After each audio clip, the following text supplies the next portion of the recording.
What's good, YouTube? Welcome back to the channel. Welcome back to another reaction video. We got why the NFC North is the best division in the NFL. Let's check this out. This video is brought to I think it's the AFC North, you know, but the NFC North is very close. Undoubtedly one of the most competitive divisions in the NFL this year. And I mean, it's known for its historic rivals, passionate fan bases, and brutal. No fucking way, bro. Hold up.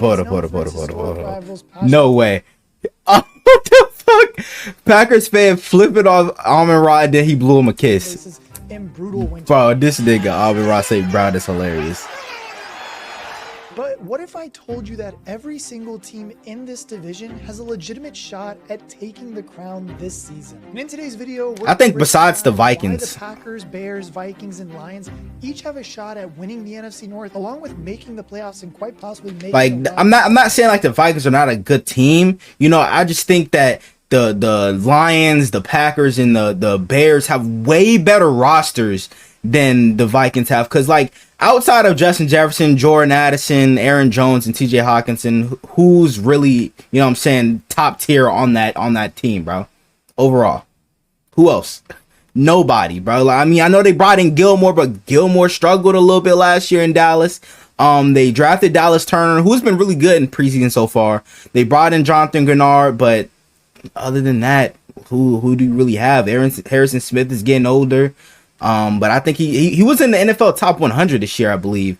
But you know, they don't really have that many key pieces this year. And not only that, we're gonna go through each roster and their strengths and weaknesses and what I do fully expect. And at the end of the video, I'm gonna. Then you have Sam Darnold at QB. This is oh boy, is anyone's for the taking. All right, so we are going to start off with my personal favorite to win the division, the Green Bay Packers, a team that has same for me, bro. For much of the past decade. As we've all known, though, they have a new star under center, and I mean, they just can't keep getting away with getting these Hall of Fame potential quarterbacks. They've had Aaron Rodgers, they've had Brett Favre, now they have Jordan Love. I mean, last year, Love played like a seasoned veteran down the stretch of last year, throwing for over 4,100 yards and 32 touchdowns in his first season starting. That throw was insane. He got paid in the offseason like 1-2 after the Packers gave him one of the most lucrative contracts in NFL history with $220 million over the next 4 years. Although they no longer have the benefit of a quarterback on his rookie deal, their wide receiver room is all incredibly talented and at an affordable price too. Former first-round pick Christian Watson has bro, their wide receiving core is just so fucking good, man. Like, I hate how people are just really sleeping on these guys. Dontavian Wicks are extremely athletic weapons with boatloads of upside for the coming season. The Green Bay Packers had the youngest set of skill position players in the National Football League last year. So imagine all of those players going in year 2 together. In this offense with you know, Matt LaFleur. It's just going to be phenomenal. I think the growth that we're going to see offensively is going to be great. And I haven't even talked about the defensive side of football. And I mean, one of the biggest reasons I think why the Packers can win the NFC North this year is because of their defense. It honestly has looked pretty good. Just ignore the fact that they weren't playing any starters against the Broncos. That doesn't count, okay? And yeah. Preseason. But besides that, their defense, when they have starters in, looks pretty good. It's really loaded with young and talent at every level of it too. Despite firing their defensive coordinator last season, PFF graded their defense as one of the top units in the league overall, and they certainly have the potential to be even better this year. The D-line is anchored by Kenny Clark and Rashawn Gary, two of the Packers' longest tenured players and biggest impact. And then hopefully Lucas Van Ness can, you know what I'm saying, step up this year and really be that first round pick that they expect him to be. Of the game. Then we look at the secondary, and the Packers boast one of the league's Jair, pack his back. Bro, Jair is fucking hilarious, allowing the rest of the defense to focus on their threats. One of the biggest acquisitions Xavier McKinney, this offseason, Roll Tide. McKinney at free safety. He's going to be bringing in much needed veteran leadership to the defensive backs and pair quite nicely with strong safety Javon Bullard. The Packers defense. Hey, they don't sleep on Javon Bullard too, bro. You know what I'm saying? He fell in the draft. I thought he was going to be like a second round pick. I think he ended up going in like around like the 3rd or 4th round or something like that. Somebody correct me in the comments if I'm wrong.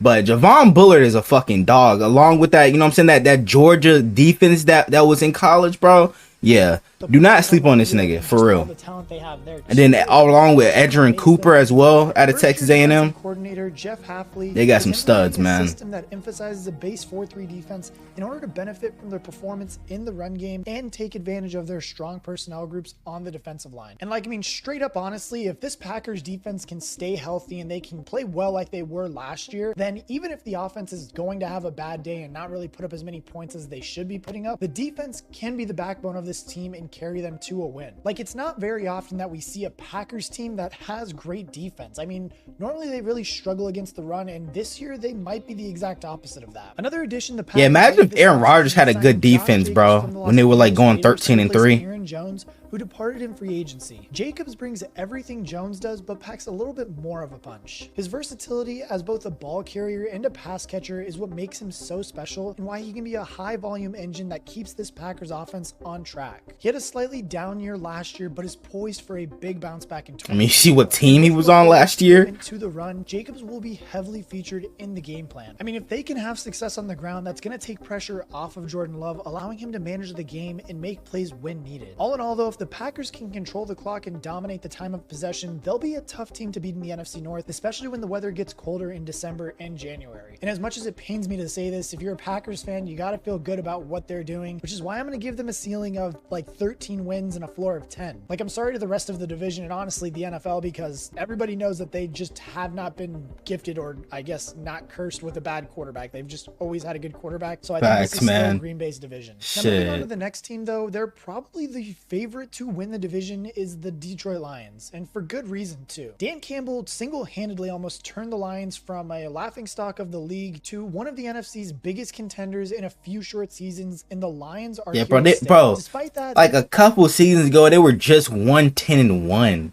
Like, and then now they made the NFC Championship last year, and now they're Super Bowl contenders this year, bro. Like, it's crazy. Into second place in 2024, and again, that's just my personal opinion. And then they continue to draft well in the NFC. As we look back on last year too, Jared Goff led Detroit to being one of the most explosive offenses in the NFL last season, and all signs point to them being even better this season. In 2023, he threw for over 4,500 yards and 30 touchdowns, including 1,500 yards to his top target, Amon-Ra St. Brown. Like, I mean, when you, I want to know, will they take a step back though this year, like on the offensive wise, because they did lose a pretty much big key player to that offense, which was Josh Reynolds. You know what I'm saying? He got a lot of those targets from Jared Goff. You know, the connection they had from when they were on the Rams. Will that offense take a step back? I know they got Sam Laporta, Amon-Ra St. Brown.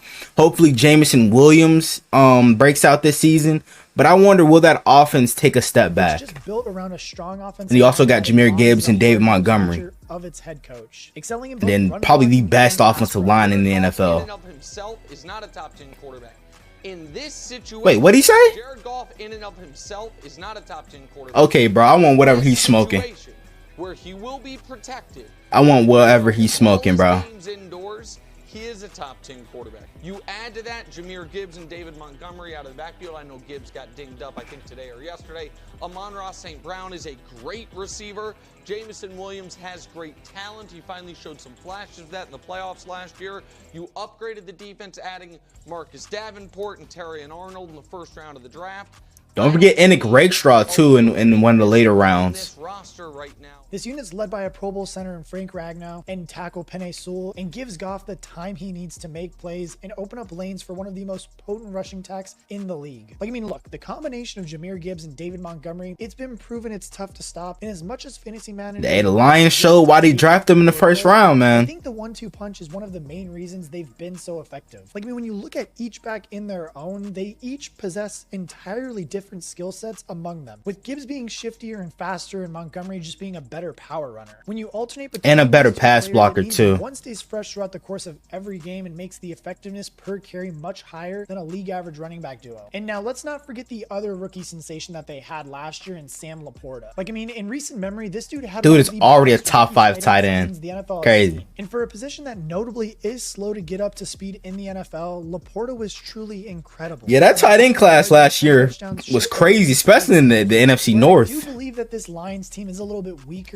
is on their defense. Like, I mean, all in all, this defense kind of did struggle a good amount last year, and now that they lost CJ Gardner-Johnson as well, They don't really have that guy in the secondary to lean on for veteran support and just be the guy that everybody can turn to when they're looking for support. They have made a great effort. That's why I thought they were gonna like go out and sign somebody like Justin Simmons or something like that. Unit though, bringing in rookie corners Teron Arnold from Alabama and Ennis Rakestraw Jr. from Missouri, as well as Carlton Davis from Tampa Bay. Brian Branch also had an extremely successful rookie season last year, but he'll have to continue to develop his game for the Lions defense to truly progress into one of the league's top units. Of course, the hope is that honestly the corners won't need to guard their players too long because they still have a game wrecker in Aiden Hutchinson coming off of the edge. Hutch has been an awesome player in the NFL so far, but I think who else do they have? That next step and who else do they have like that's on the opposite side of him? Putting the expectation out there that he can get 14 or more sacks this season, and if he can get those 14 or more sacks this season with some contributions from DJ Reader and Marcus Davenport. Oh, I forgot they brought in DJ Reader. Yo, I am giving the Lions a ceiling of 12 wins and a floor of 9. I think they are right there with the Packers, and one of these two teams are going to win the division. But Jordan Love gives the Packers an edge for me. Now, let's talk about the Chicago Bears. Don't even get me started about the Bears, bro, because the turnaround that they have been making these last couple of years, yo, and don't forget they weren't really a bad team last year. You know what I'm saying? They had finished, I believe, 7-10, and they had the Panthers first round pick. But drafting Caleb Williams and Rome Odunze, two key cornerstones now for their team. Then you trade for Keenan Allen to pair with Odunze and DJ Moore. You got Cole Kmet. They bring in D Swift to pair with Khalil Herbert. You got a decent offensive line, bro. Yo, and then don't get me started on that defense. That defense, they're going crazy in the preseason so far with Kyler Gordon making plays. You got Jalen Johnson who just got paid. He's an all-pro. You got Jaquan Brisker. You got Tyreek Stevenson, Montez Sweat. Like, this defense is going to be something special this season. We talked about this year, and because of a special player that they have at quarterback. However, the 2024 season presents a unique opportunity for the Bears to not just compete, but to potentially be a dark horse to win the NFC North. And here's why. As I just suggested, the most significant factor in the Bears' potential rise to the top of the division is the development of Caleb Williams. And he making it look like, listen here, man, this is what I do. Y'all oh fuck no. Please, not another Mahomes, bro. I'm not trying to do this shit. Fuck no. We just saw Mahomes do this shit in the preseason. I swear, if this nigga pulls this shit out in an actual game, I'm gonna freak out. Y'all in trouble. I'm about to take this league by storm. When you watch him play, he cool and calm like he was in college. The fuck is he doing? The biggest thing for me is showing up in college is showing up right here on this tape, right? We knew in the pocket he wasn't really phenomenal in the pocket, but we knew what he was phenomenal at. And that's getting outside the pocket, making big-time plays with his arm, with his legs, everything. And that's what we are seeing in this preseason. And he's making it look easy. I know. It's exciting that the Bears have acquired a lot of top-end talent to pair with Williams in his first year, but I think it's more to do with what they do to develop Williams is what it's going to take and what he can be at the NFL level than trying to compete right away. Like, I mean, look, the Bears certainly have a great roster and they are one of the most underrated in the NFL on both sides of the ball. Facts. The Packers and Lions are some of the toughest competition out there and they have to play them twice a year. Now, I know, don't jump in the comment section yet because that doesn't mean they don't have those games gonna be crazy. Now opposite free agent pickup Keenan Allen and rookie wideout Rome Odunze, the Bears have some serious firepower at wideout. And sure, of course, even for me, it's hard not to be excited about just what the Bears can do this year because we've seen what they can do in the preseason and in a Hard Knocks too. Like everybody is excited about them, including me. Like when we look at Williams, bro, he got so excited. Everybody is excited about them, including me. Like, I mean, when we look at Williams just in his pocket presence, that's funny, bro. Shout out K Rich. Quarterback, and that's very hard to teach. More something that a quarterback just naturally has or just learns. On top of that, too, from this past weekend, we all saw how his scrambling ability will give defenses absolute nightmares, and we are all well aware of his ability to extend plays and throw with pinpoint accuracy from crazy. This was almost a touchdown. And I mean, when you consider also that behind Williams Williams, you also have a top 10 defense in the league. It really is hard to try and tell how the Bears are going to perform this season. Eberflus turned one of the worst units in the league into one of the best, just in the span of a few games. Like, I mean, from training camp and everything we've seen so far, Jalen Johnson is one of the league's rising stars at corner and got the Oh, and I keep forgetting about Kevin Byard. I don't know why it keeps slipping my mind that they signed him in free agency. Tyreek Stevenson is another intriguing young player at the second cornerback position and will certainly make some splash plays for the Bears this year. Kevin Byard and Jaquan Brisker are also a solid duo at the safety spot, but up front is where Chicago really thrives. Montez Sweat turned out to be a great piece for the defense, and the combination of TJ Edwards and Tremaine Edmonds forms maybe one of the best linebacker duos in football. And look, I know that's a lot of praise for the team that I think is going to come in third place in this division, but I mean, are they going to win the division? Probably not. But do they have a chance? Definitely. What I can say for sure, though, is that they are going to be in the division running for a long time to come if everything. I mean, shit, like after their bye, they got one hell of a schedule, man. Got the Commanders, which they should win this one. You know what I'm saying? They should beat Arizona. They should beat New England. But after that, they got Green Bay, Minnesota, Detroit, San Francisco, Minnesota again, Detroit again, Seattle, and then they got Green Bay to finish off the year. Yeah, after a bye week, bro, it's going to be hell. I think that Caleb Williams and his boys have a ceiling of, like, honestly 11 wins and a floor of 7, and it's a much wider range than the others, but that is expected with a rookie quarterback starting this year. I mean, when you look at their schedule too, honestly, besides the Houston Texans in the first couple weeks, and you could maybe say the Rams and Colts, they really don't have that tough of a schedule in the front half, but once you get past that, it does get a little bit tougher because then you're playing the Vikings, Packers, and Lions twice in the back end of your schedule. But overall, I think they are going to be like an 8 or 9 win team. Okay. Are you looking for a new book this football season? No, I'm not. W sponsor. The Vikings have a lot of work to do to bring this team back up to where it was with Kirk Cousins at the helm, a process that has become much harder now that JJ McCarthy is officially done for the season with a torn meniscus. And prayers up for JJ. Cousins might not be the flashiest quarterback in the league, but he's one of the most consistent over the past few seasons, and the Vikings are likely now regretting their decision to let him walk in the offseason. With JJ done for the year, Sam Darnold is officially going to be the starter, which is honestly just a weird thing to say in 2024.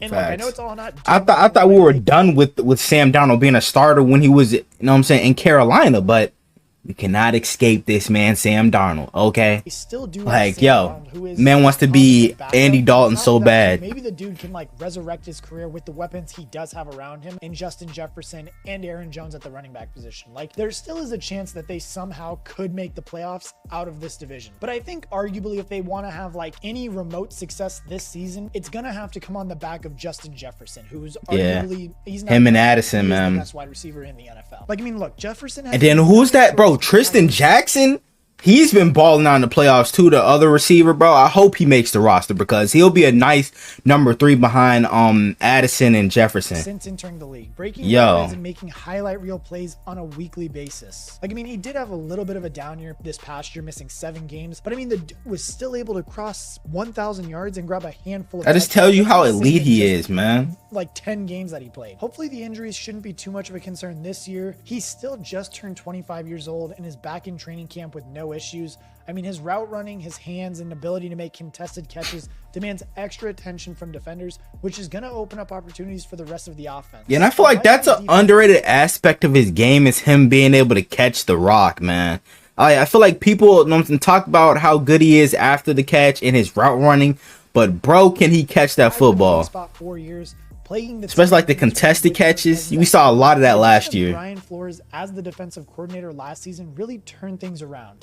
Oh, bro, did y'all hear about the sorry, I'm yapping too much, but did y'all hear about what Tua said about Brian Flores, saying that Flores did not like Tua. He said he sucked. He said, you know what I'm saying, he wasn't, you know what I'm saying, a good quarterback and shit like that. He called Brian Flores a horrible human being.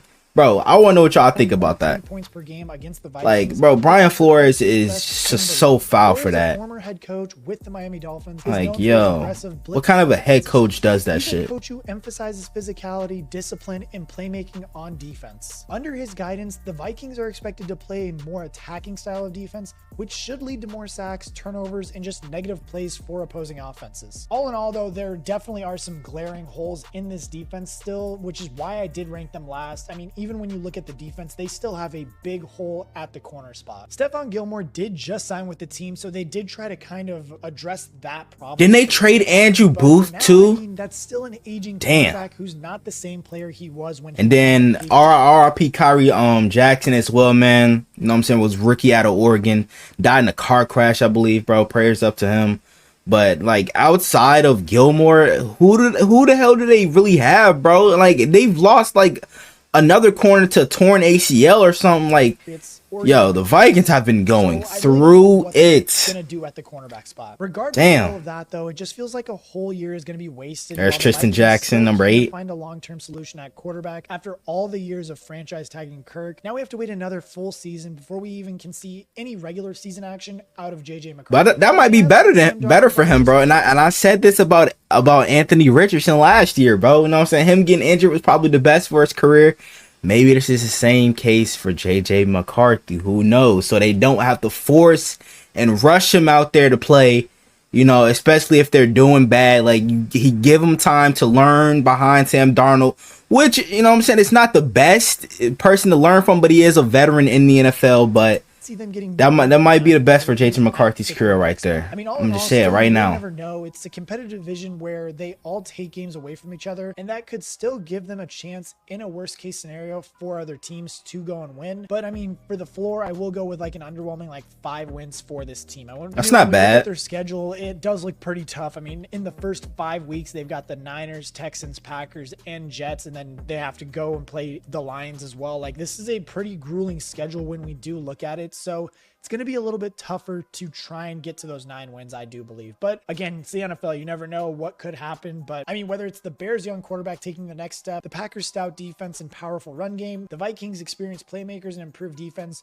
or the Lions' explosive offense and newfound confidence, every team truly does have a path to the top. The NFC North truly is a 3-horse race with the Bears, Lions, and Packers, and I do believe it's one of the most talented divisions in football as well. I mean, those 3 teams that I just listed could all make the playoffs this year, but it's going to be a wild ride to see who does come out on top. But as always, you guys just heard it right there. I do think the Packers are going to win this division. I think they're going to be like an 11 or a 12 win team that they could even have a chance at getting the 1 seed this year. I don't know. It's kind of crazy. I've been saying that too, bro. I've been saying that too. So at least I'm not the only one saying this shit. So I won't seem crazy.